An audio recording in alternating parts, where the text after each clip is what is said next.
Hey, it's me, your favorite victim for the podcast here. I get to have all the fun with doing the Banyan Tire Tracks podcast, still here at downtown Cleveland, Hilton, for our first ever Users Conference to Connect 2022. I'm here with Matt Marshall with Yellow. Thanks for being here today. Thank you. Happy to be here. Hey, I'm really happy that you're here. Now, you had a great keynote address earlier today, and for all those that weren't lucky enough to be here with us, could you kind of give just a summary of that? Sure. It was great. Yeah, because that's everybody said so. Yeah, standing ovation. They're actually still clapping about it right now. Joking aside, I was asked to talk on a couple topics. First of all, the market, and really from a market perspective, the gentleman before me, Brent, gave a great, really in-depth analysis of what we're seeing, leading indicators, so on and so forth. I kept it simple. In LTO, we focus on a couple of key metrics, one of which is inventories. Okay. So, and you're really seeing a bifurcation in the market today when it comes to inventories, because we know retail is bloated. You've seen the releases from Target and others about how they are carrying too much inventory. Which is interesting considering where we were at. Exactly. And so you counter that with the industrial market, which really is still coming out of a phase where they are lean on inventories. Okay. You have the chip shortage from automotive standpoint. The chemical industry is still extremely lean on inventories. So from a market perspective, you've got these competing forces where retail customers are ordering less. Yep. The industrial market is ordering more. And you've got this confluence now where capacity has opened up, but how those evolve over time is going to have a big indicator on what this economy looks like next year. And then I talked about the fragility of the market. We just had a major event in Florida with the tragedy that affected so many families down there. Yeah. Events continue to shape this supply chain because, the unfortunate part is the tragedy. The benefit is when we rebuild, there is a jump start to the economy in that. Right, and it's interesting because it's one of those things that as you're in the day in, day out, you forget that it's not a standalone thing. Yep. Logistics as a whole is affected by every industry, is affected by global, political, and all those events. And it's one of those things that as I see, you hear about that in Florida, I wouldn't immediately go, oh, how's that going to affect, what we have as far as availability and capacity concerns? Yeah, so I touched on the market briefly. Really, the primary point of my conversation was just to really remind everyone of the industry issue that's kind of been swept under the rug the last couple of years. We've been so focused on our supply chain and the disruption in the supply chain that we've gotten away from the discussion of the driver shortage and how it's exacerbating. Right. So spent some time talking about the real pressures that are on that market. The average age of a driver is still over 50 years. Yeah, was there, and I remember during it, there was a push to lower the age that you could start becoming a driver. Correct? Well, I think that's on Capitol Hill right now. Oh, okay. To drive across state lines, you have to be 21 years old. Oh. Each state makes their own rules within the confines of that state, but across state lines, correct. Okay. So what that does, and it's a safety feature and it's an important topic, but regardless of the outcome of that, until then, you've got this 3-year gap where people who finish high school, they want to learn a trade. It's difficult to get into this market as a driver unless you're doing it locally. So that's one factor. The age of the workforce is another. The clearinghouse and the number of drivers that are not able to be qualified as a result of failing the testing. Okay. Largely marijuana-based. More than half of the infractions are marijuana-based. That pulls people out of the market. Is there a look to change that as it's becoming more legal across different You know states, what? or because at a federal level it's still... Yeah. My guess is it will not change, at least not in the immediate future. It's not something I'm terribly close to. Right. But, at the end of the day, I think everything boils down to safety of the driver, safety of families on the road sharing space with that absolutely. driver. So I think those pressures will continue there.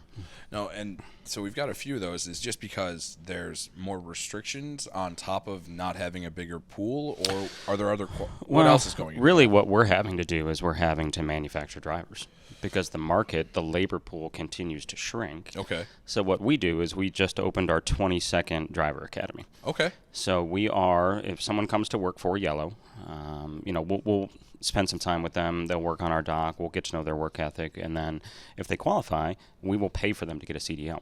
Right. So it's about a 320-hour course. They earn pay the entire time. At some points they'll have to go to driver school. We'll cover that lodging, but we generate about 1,000 drivers a year right now through that program. And you said 320 hours. What does that look like as of actual time of start to finish? I think it's down to 9 months. Okay, I'd have to check. Gotcha. No, so there's still a gap. It's a significant and a lag investment. in what you're putting a lot into it, and then even once they get through that. What's to keep them with Yellow after you put that investment in that? It's interesting. It's actually a federally approved apprenticeship program. Okay. So we do work with the federal government on this. As a result of that, though, you cannot require someone to sign a letter of commitment saying, hey, if I go through this program, I'll work for 2 years. To make sure you get something back from it. But what we're finding is, and this is fabulous, is the retention rate on those employees is through the roof. Well, because you go out of your way to give them another source of income and a future, really, instead of just being on the dock. Exactly. And you think of the average American, how many can come up with the money and the time to get a CDL? Most people are out. They need to earn a wage on a daily basis. So this gives them the luxury of both. And the employees are extremely appreciative. Right. And, I mean, it's in a market that isn't going anywhere. It's in an industry that's going to be needed. Now, you've got that in place from Yellow's perspective. Is that going to catch up at a certain point, or do you think you're going to be chasing that for a while? We're going to be chasing it. Right now, we're about, depending on what number you use, the market's probably about 85,000 drivers short every day. Okay. And we're projecting, with the aging workforce and these other pressures, that gap's going to widen to 130,000 by 2030. A lot more retirements and walkaways than people coming into it. And you've got competing forces here, because while there's all these pressures that reduce the labor pool, the economy continues to grow. So there's need. We're short today, and the need is still going to increase. Now, this goes back to my old life, where I was talking a little bit HR and with people in the trades and construction industry, or how do you educate people on this being a potential way that your life could go? Is there anything you're doing as far as, are you educating the younger population or trying to get into schools? Absolutely. We, and I'll get the timing wrong, go back 5 years, 8 years, I'm not sure what it is. People used to line up for these jobs. Yeah. And you really had experienced people that you could choose from. Trucking organizations, particularly LTL organizations, they've had to become recruiting organizations. So we have this massive talent acquisition department that solely focuses on helping our facilities to recruit drivers. It's as simple as job fairs, the normal thing, but we partner with the federal government on veterans. Veterans coming out of the military looking for a career. Yeah. We provide alternatives. And they've got a lot of hard skills that you'd be looking for just in basic military logistics. Absolutely. And then the other really underpenetrated portion of the market that we're trying to recruit is women. Oh. Women make up less than 8% of the driver force in America. And they're better than us. That's what my wife says every day, and I believe her. I'm pretty sure that's not debatable. But but in all sincerity, women make up 50.5% of the population in the U.S. And what do we see right now from within it's about 8%. Yeah, that's a huge pull. Women in Trucking is a massive organization. We're very big proponents of it. Tamara Jelving, our VP of Talent Acquisition and Safety, is heavily involved in that. Okay. I think the conference is November, and this year we'll probably have 80 to 100 people there. Yeah. As we continue, and it's not just drivers. It's dock workers, it's supervisors, everything within there. It's leaders throughout the company that we're promoting. How do we better capture this portion of the market? So we talked about the driver shortage, what you're doing. To an individual that might be watching, well, why should I be a truck driver? Why should I get involved? Why should I listen to you recruiting me? So it's interesting. Give me your pitch. Tell me why you want me to work for you. Well, so there's a couple of things, and Brent said it well this morning. If I'm a young person and I'm looking to get into an industry, I want to get into an industry that's growing. Right. And this industry is going to continue to grow. The reality is, at Banyan, you're one of the leaders when it comes to technology. Exactly. But you still need a human being to bump a truck against a dock to move. If I want to go buy a television at Best Buy tonight. Yeah. How many human beings had to touch that television before it's in the store? Yeah, we're trying to make it less, but there's never not going to be a few different hands in there. So there is definitely a future in it. The second thing is it's a very lucrative career. I mean, not just from a salary standpoint, but at Yellow, we partner with the Teamsters. We're a union organization, and our Teamsters don't pay a penny for benefits. And in a world today where health costs continue to skyrocket, that is a significant value to a family. No, that makes a lot of sense. And And with that, and this is one, since you're talking to a younger age and not even millennials anymore, whatever we're labeling the next thing, how do you appeal with kind of their priorities and what they're looking for out of a job with not only just the benefit side, but kind of getting more out of it? Because, everybody wants to work towards something, not just for that paycheck. I agree. And it's interesting that among driver classifications, it used to be I would take a job and I might be happy in that job for 20, 30 years. Right. There's opportunities to advance your career. You could start off as a box truck driver, which isn't a full CDL. Right.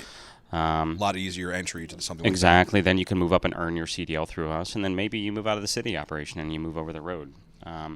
The other thing about truck drivers is they're very proud and they're very competitive. Yeah. So we love our representation at the National Truck Driving Championships every year. So it's an opportunity for those that take tremendous pride in their craft to celebrate it. So we promote that as often as we can. Are you telling me that there's truck drive racing? Like it's not really racing. Okay. No. Okay, because I got really excited. No, there is. I believe it's on Saturday before the NASCAR races on Sunday.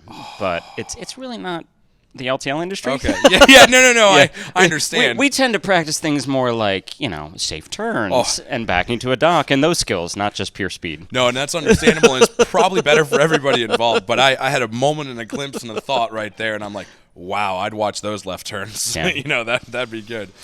Something else we're doing, though, is from a driver recruiting standpoint, is we're undergoing a major transformation right now. Okay. Where we're bringing our 4 asset-based brands together as a single company. Right. Consolidation a little bit. Consolidation. And there's tremendous benefits for the consumer.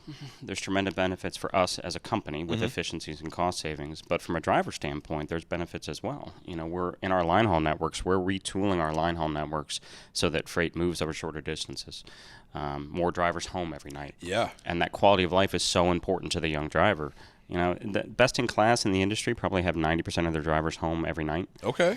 Which, that will appeal more to that younger market. I wouldn't think that was a reasonable or logistical possibility. It is in LTL. Okay. Not necessarily full truckload. Understood. But in LTL, we can offer that quality of life. That's awesome. So now we talked a little bit about what you're doing and where did carriers fit in? Was it just driver shortage with a lot of the supply chain disruptions in the past, or was there? I mean, obviously, what did that look like? From everybody, it was craziness to everybody in a certain way, but what did that look like from a carrier perspective? Well, I think the first thing, if we go back to the beginning, I give a lot of credit to our drivers, our terminal personnel, because you remember the early days of the pandemic, you and I were never spot going to the grocery store. Yeah. And yet we had people showing up in a public place, drivers stopping at 20, 30 customers a day, and this country needed that service. Right, like we slowed down to a halt, but it still kept going on the backs of those that were still going out day in and day out. So that's the first thing, was just how the LTL community, and particularly Yellow, reacted to support the country. I think the other thing that's really happened from a carrier perspective is education. Okay. Our CEO, Darren, he's on a committee that meets on National Hill. Okay. He had representation with President Trump. He's now part of a group that meets with President Biden. So being involved in that process is... As the government starts to understand the impact of the supply chains, the crisis in the ports was the hot topic for the longest time. People waiting around and never getting anywhere. And what are they losing out on? Money, so, I think there's an audience that's available to companies like Yellow as the second largest LTL carrier in the market, where we can further education. And let's face it, Capitol Hill is going to influence all of us. In and out of the industry, there will be impacts that affect transportation. They get the final say. Absolutely. Whether we like it or not. Yeah. 100%. No. And then the third thing I think really was just managing the uncertainty of it. Things got incredibly slow, and then they got extremely tight, extremely quick. And carriers that were nimble, that had plans where, we were fortunate that we had... we still have 4 brands in market. If we had one facility closure that I'm aware of due to COVID, we were able to transition all that work to a neighboring facility. Okay. And you had redundancies? Correct. So that's the other thing. When you go through a time of extreme pressure in the supply chain, it's how do you have contingencies? How do you have redundancies built in to continue to support the customer?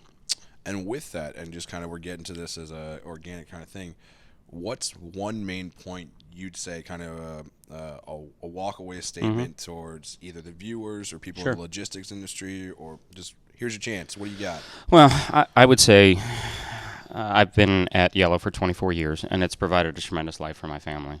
I've probably had 10 different roles in that time, so I've been able to learn a lot. But I've never been more excited to be a part of this company. Okay. Because of the consolidation we just talked about. Yeah. What we're about to do, and we've already started our first phase of 3 phases where we're building our new super regional network. We are going to reduce cost. We're going to make better use of our driver assets, particularly in the city. Yep. We're going to be moving on more of a regional clock, which, based on the Amazon effect, merchandise has moved closer to the consumer. Yeah. So that next day and 2-day market is where the demand is today. So that's where you got to live. And we are building this company. We have very strong regional capabilities today through 3 best-in-class regional brands. Okay. As we complete this transformation, though, the entire company will become a super regional that can offer that service throughout. So on a much bigger scale. And some of the classic examples are, we're in Cleveland, Ohio right now. Go Browns. Yes, go. And Guardians, playoff bound. That's right. Games tomorrow. Today, we don't offer a regional service to Philadelphia or to New York or to Boston because they cross 2 different asset-based carriers' lines. Okay. If you look at the southern port of Holland's footprint down in Atlanta, we don't offer regional capabilities into Florida, into Texas. When we complete this transformation, and it'll be into next year before it's done, all of those markets open up. So we are not only creating efficiencies and reducing cost, which benefits the consumer, but we're about to be a player in markets that we've never played in before. Yeah, you're opening up more opportunities not only for yourself, Absolutely. but for your customers. That's so, awesome. Incredibly exciting. Hey, Matt, it has been great having you with me. He pretended like he liked me the whole time, so we're really happy for him. He brought up his wife. I had to. So. Yeah, she will be watching this. No, but thank you very much. I love getting the information, especially from the carrier side, because that's one that, even as I'm talking to my clients, 3PL shippers, all I hear is, are we connected to him? Can we do that? And I like hearing a perspective, especially I'm not from the logistics space as a background, so this is all really good. And like you said, we need drivers, and we desperately need people in the logistics space across the board, and we need women in there too. Absolutely. I mean, again, they're smarter than us, and they're better truck drivers. So get at it. Thank you very much. This is thanks again, Matt. Thank you. I love Appreciate having being you here. with me, and thank you for another episode of Tire Tracks.